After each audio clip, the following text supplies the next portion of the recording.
Salut à tous. Si vous aimez nos musiques, abonnez-vous à notre chaîne pour ne rien manquer. N'oubliez pas de liker et de partager avec vos amis.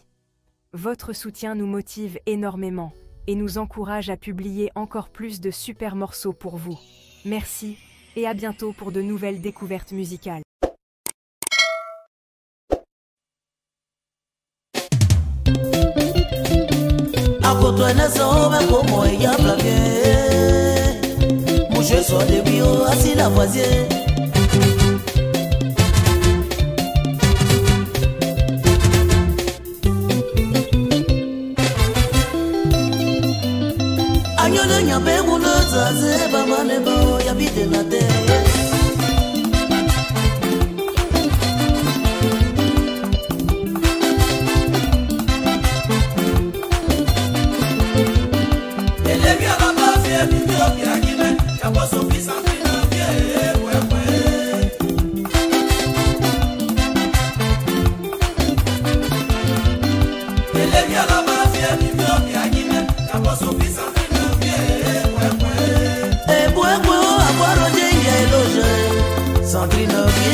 Ernesto, aga kabozote. boso ba leze ibome sobo yo bota obo ma fwedeta ma weki ma ekotu o tabi wo gwefe ole keke mi apowo no yiwo no go oheda o mebedu o ye gachile ke yiwo jibo ye kwepo o afro solo ke pele so ba no gugbe eyi ba shuso e won ba wefe dale Marie José e won ba le dale mate abe Felice e yabale yabo Felice be kabuye akuzole yabo agafu eyi mena heo yabo zega izo no bu ajimage ajiboli ne no bu yeye o ma lo kwa bogu aji e ba beje ale yabo Solange e aboso wa kwe ele bi ala ba fi e bi o bi anime yabo so kisa